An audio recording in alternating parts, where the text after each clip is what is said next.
नमस्कार दोस्तों, स्वागत है आपका friends at preparation YouTube channel पर। इस चैनल पर मैं लेके आता हूँ रोजाना आपके लिए एजुकेशनल वीडियो। आज की इस वीडियो में हम लोग डिस्कस करेंगे करंट अफेयर जनरल स्टडी के वे सारे क्वेश्चन जो कि आपसे पूछे जा सकते हैं किसी भी कॉम्पिटेटिव एग्जामिनेशन में। अगर आप किसी भी कॉम्पिटेटिव एग्जाम की प्रिपरेशन कर रहे हैं तो ये वीडियो आपके लिए काफ़ी यूजफुल होने वाली है। वीडियो को आप क्यूज के रूप में इस्तेमाल करिए, प्रैक्टिस करिए और चेक करिए कि आप कितने क्वेश्चन के आंसर सही कर पा रहे हैं। और एंड में आप अपना स्कोर जरूर मेंशन करिएगा। साथ ही साथ मैं एंड में आपसे कुछ क्वेश्चन पूछूंगा, उसके भी आंसर आपको कमेंट करके बताने हैं। और इसके अलावा अगर आप पुरानी वीडियो को देखकर रिवीजन करना चाहते हैं तो उसका लिंक मैंने डिस्क्रिप्शन में दे दिया है। अपडेट लेने के लिए आप कर सकते हैं मेरे टेलीग्राम ग्रुप को ज्वाइन। साथ ही साथ किसी भी सोशल मीडिया को अगर आप यूज़ करते हैं तो वहाँ भी नोटिफिकेशन रिसीव करने के लिए, अपडेट के लिए आप मुझे फॉलो भी कर सकते हैं। उसका लिंक भी मैंने डिस्क्रिप्शन में आपको दे दिया है। चलिए फिर स्टार्ट करते हैं फर्स्ट क्वेश्चन के साथ। पहली बार वीडियो को देख रहे हैं, चैनल सब्सक्राइब कर लीजिए फ्रेंड्स एट प्रिपरेशन और बेल आइकन और प्रेस कर दीजिएगा।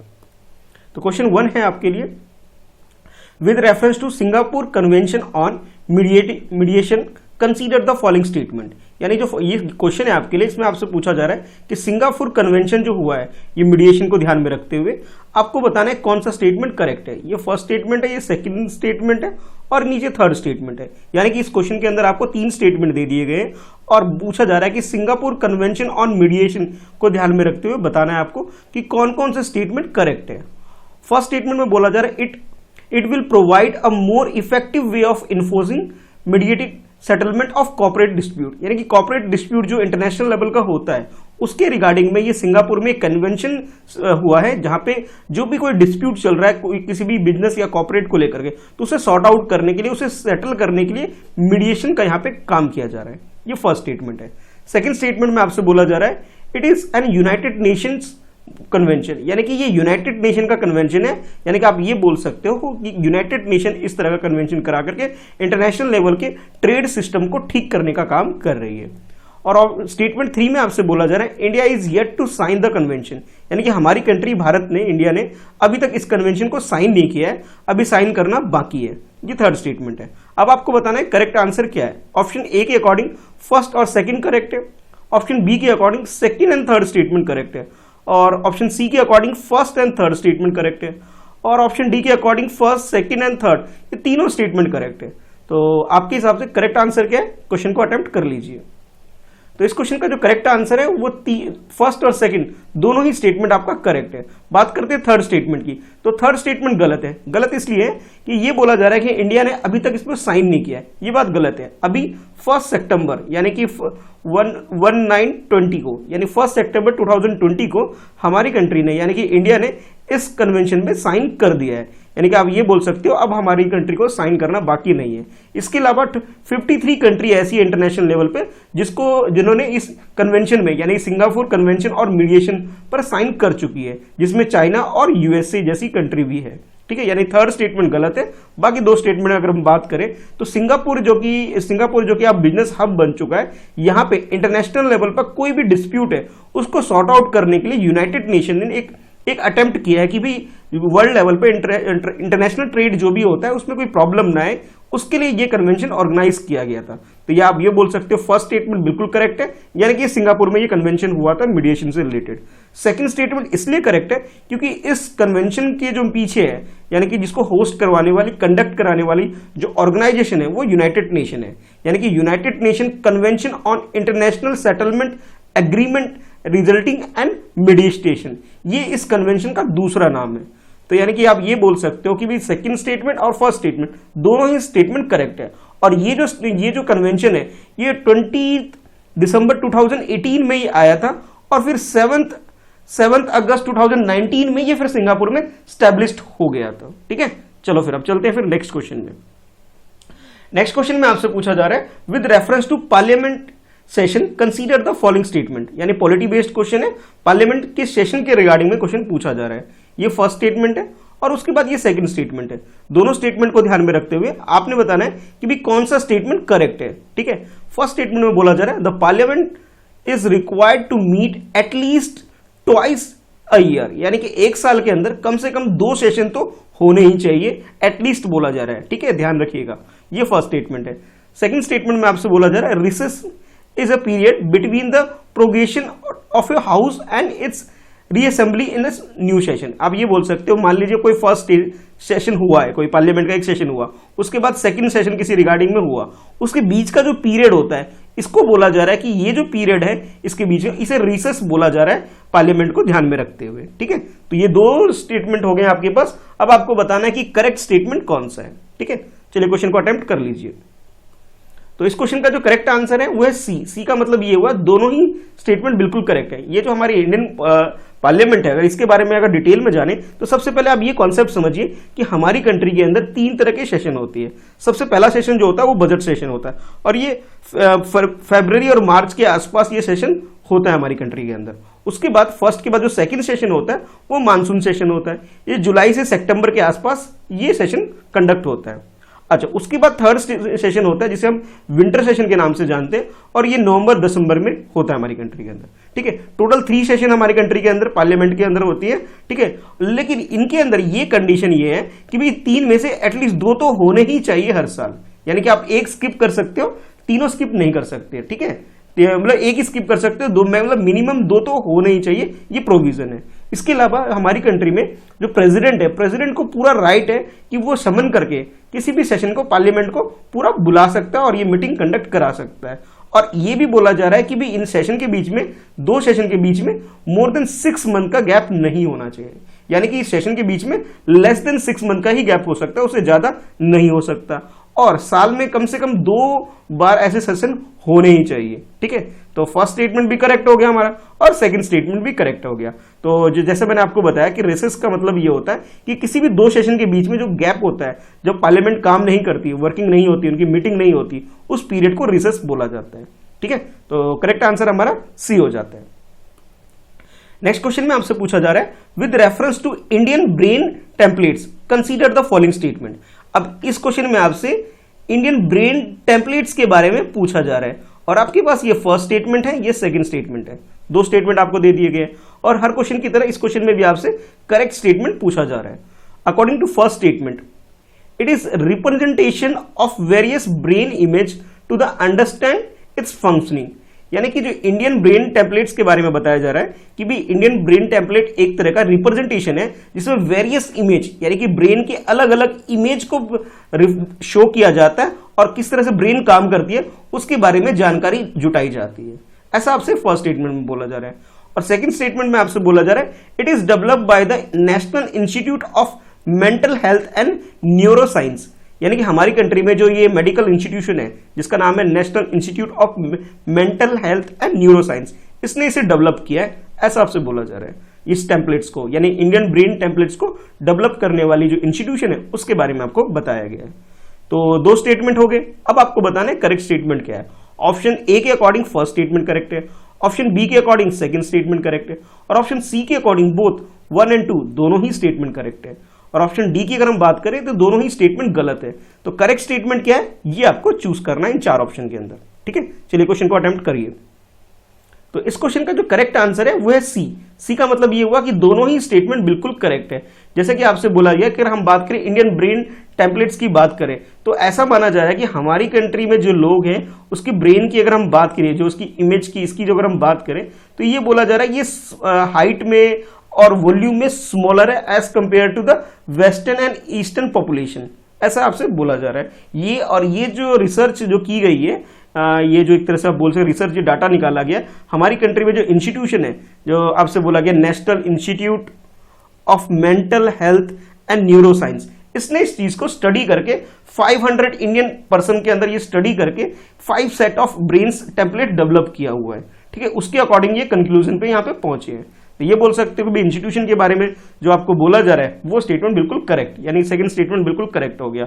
और फर्स्ट स्टेटमेंट में जैसा बोला गया आपसे कि इंडियन ब्रेन टेम्पलेट एक तरह से ब्रेन के, ह्यूमन के ब्रेन का इमेज है, और इमेज भी कई तरह की इमेज, कई एंगल से इमेज है, जिसमें वो एक पर्टिकुलर कंक्लूजन पे पहुंच जाते हैं। यानी कि आप ये बोल सकते हो it is inspired from the mental neurological index, और ये जो मेंट्रोल न्यूरोलॉजिकल इंडेक्स जो है इसके आधार पे ही ये कंक्लूजन पे पहुंचते हैं। ठीक है, तो आप ये बोल सकते हो कि दोनों ही स्टेटमेंट आपको करेक्ट दे दिए गए, फर्स्ट स्टेटमेंट भी करेक्ट है, सेकंड स्टेटमेंट भी करेक्ट है। ठीक है, तो ये जो इंस्टीट्यूशन है इन्होंने अभी 500 लोगों के ऊपर रिसर्च किया, 5 सेट बनाए अलग अलग, और उसके आधार पे ये कंक्लूजन पे पहुंचे। तो दोनों ही स्टेटमेंट आपको करेक्ट दे दिए गए, आंसर आपका सी हो गया। नेक्स्ट क्वेश्चन में आपसे पूछा जा रहा है हिंदी दिवस के बारे में, ठीक है, और अभी जो हिंदी दिवस सेलिब्रेट हुआ है उसके रिगार्डिंग में क्वेश्चन आपसे पूछा जा रहा है। क्वेश्चन कुछ इस तरह से है, with reference to the Hindi language consider the following statement. Hindi language को ध्यान में रखते हुए आपको भी ये दो स्टेटमेंट है, ये फर्स्ट स्टेटमेंट है और इसके नीचे ये सेकंड स्टेटमेंट है, और आपको बताना है कि करेक्ट स्टेटमेंट कौन सा है। फर्स्ट स्टेटमेंट में बोला जा रहा है इंडिया इज द इंडिया नहीं है, Hindi is the only official language under article 343 of Indian constitution. यानी कि हमारी कॉन्स्टिट्यूशन के अंदर आर्टिकल 343 के अकॉर्डिंग सिर्फ हिंदी ही ऐसी एक लैंग्वेज है जिसे ऑफिशियल लैंग्वेज डिक्लेयर किया गया है, ठीक है, ये आपसे बोला जा रहा है। अच्छा, उसके बाद सेकंड स्टेटमेंट में आपसे बोला जा रहा है कि it is also an 8th schedule language, यानी 8th शेड्यूल के अंदर जो लैंग्वेज है उनमें से ये एक लैंग्वेज है, ठीक है। दो बातें थी, ये बता दी गई आपको। अब आपको बताना है कि करेक्ट स्टेटमेंट क्या है। ऑप्शन ए के अकॉर्डिंग फर्स्ट स्टेटमेंट करेक्ट है, ऑप्शन बी के अकॉर्डिंग सेकंड स्टेटमेंट करेक्ट है, और ऑप्शन सी के अकॉर्डिंग भी ये बोला गया कि दोनों ही स्टेटमेंट करेक्ट है, ठीक है। अच्छा, और ऑप्शन डी के अकॉर्डिंग बोला जा रहा है नाइदर वन नॉट टू, इट मींस दोनों ही स्टेटमेंट गलत है। तो करेक्ट स्टेटमेंट क्या है ये आपको आंसर करना है। तो इस क्वेश्चन की अगर करेक्ट आंसर की बात करें तो वो आंसर आपका बी सही है। आप सोच रहे होगे दोनों स्टेटमेंट सही लग रहे थे, गलत क्या है। देखिए, इस क्वेश्चन के अंदर आपको बस छोटी सी बात का ध्यान देना था, और यहां गलती हो सकती है। देखिए, फर्स्ट स्टेटमेंट में बोला जा रहा है India Hindi is the only official language. देखो, ये गलत हो गया, ओनली ऑफिशियल लैंग्वेज नहीं है। हमारी कंट्री के अंदर 22 लैंग्वेज को कंसीडर किया गया है आर्टिकल 343 के अंदर, ठीक है, ये बोल सकते हो। सिर्फ ओनली लैंग्वेज जो बोल दिया गया ना कि सिर्फ हिंदी में ही सारे काम हमारी कंट्री के अंदर होते हैं, नहीं, ये बात गलत है। बल्कि हमारी कंट्री के अंदर 8th शेड्यूल के अंदर 22 लैंग्वेज है, उन सबको कंसीडर किया जाता है ऑफिशियल लैंग्वेज के रूप में। तो आप ये बोल सकते हो कि जो फर्स्ट स्टेटमेंट है वो आपका गलत हो गया। अगर हम बात करें कि भाई हमारी कंट्री में हिंदी दिवस को सेलिब्रेट करने की मेन रीजन क्या है, तो ये है कि 14 सितंबर 1949 को हिंदी को देवनागरी लिपि के अंदर, ठीक है, यानी कि आप ये बोल सकते हो देवनागरी स्क्रिप्ट के अंदर जो लिखी जाती है हिंदी लिपि, उसे ऑफिशियल लैंग्वेज हमारी कंट्री के अंदर रखा गया, अडॉप्ट कर लिया गया था। इस वजह से 14 सितंबर को हिंदी दिवस हमारी कंट्री में सेलिब्रेट होता है, ये हो गया। और ये जो आपसे बोला गया कि सिर्फ हिंदी ही कंसीडर किया, नहीं, हिंदी के अलावा ये बोला गया कि जब जो साउदर्न स्टेट है जहां पे हिंदी उतना पॉपुलर नहीं है, तो उन्होंने बोला कि हम हिंदी की जगह इंग्लिश में काम करेंगे, और तब से हिंदी इंग्लिश दोनों ही लैंग्वेज में मोस्टली काम हमारी कंट्री में होते हैं। अच्छा, उसके बाद अगर हम बात करें सेकंड स्टेटमेंट की, हाँ, सेकंड स्टेटमेंट बिल्कुल करेक्ट है, यानी कि 8th शेड्यूल के अंदर हमारी कंट्री के अंदर 22 ऑफिशियल लैंग्वेज को डिक्लेयर किया गया है। तो सेकंड स्टेटमेंट बिल्कुल करेक्ट है।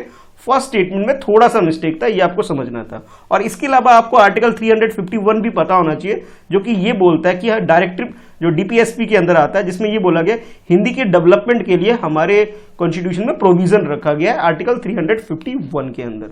तो करेक्ट आंसर हमारा ऑप्शन बी हो गया, यानी कि सिर्फ सेकंड स्टेटमेंट ही करेक्ट है, फर्स्ट स्टेटमेंट में गलती है। अब देखते हैं नेक्स्ट क्वेश्चन। नेक्स्ट क्वेश्चन में आपसे पूछा जा रहा है which of the following are include in the central armed police force. हमारी कंट्री के अंदर जो सेंट्रल आर्म फोर्स होती है उसके रिगार्डिंग में आपसे पूछा जा रहा है कि इन सब में से बताइए कि कौन कौन सी ऐसी यूनिट है या कौन कौन सी फोर्स है जिसे सेंट्रल आर्म फोर्स के अंदर ट्रीट किया जाता है। तो फर्स्ट जो आर्म फोर्स है उसका नाम है द नेशनल सिक्योरिटी गार्ड, ठीक है, यानी कि एनएसजी जिसे शॉर्ट में बोला जाता है। सेकंड जो आपके पास है वो है असम राइफल, जिसे शॉर्ट में एआर भी बोल दिया जाता है। और उसके बाद नेक्स्ट है बॉर्डर सिक्योरिटी फोर्स, जिसे आपने बीएसएफ के नाम से भी सुना होगा।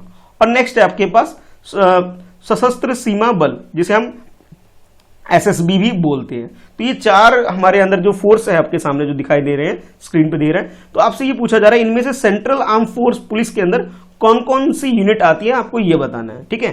तो कोड के हिसाब से यानी फर्स्ट सेकंड थर्ड के हिसाब से आपको बताना है सही आंसर क्या है। ऑप्शन ए के according first second and fourth correct है, यानी कि 3 नहीं है according to option A. Option B के according first second and third, यानी कि फोर्थ नहीं है ऐसा बोला जा रहा है सेकंड ऑप्शन में, बी में। और थर्ड ऑप्शन जो सी है उसमें बोला जा रहा है थर्ड एंड फोर्थ, यानी कि फर्स्ट को और सेकंड को कंसीडर नहीं किया जाता, थर्ड एंड फोर्थ ही हमारा सेंट्रल आर्म पुलिस फोर्स है। और लास्ट ऑप्शन डी में आपसे बोला जा रहा है 1 2 3 4, यानी कि चारों ही फोर्स को सेंट्रल आर्म फोर्स के अंदर ट्रीट किया जाता है। तो ये 4 ऑप्शन हो गए। अब आपको बताना है कि भी करेक्ट आंसर क्या है।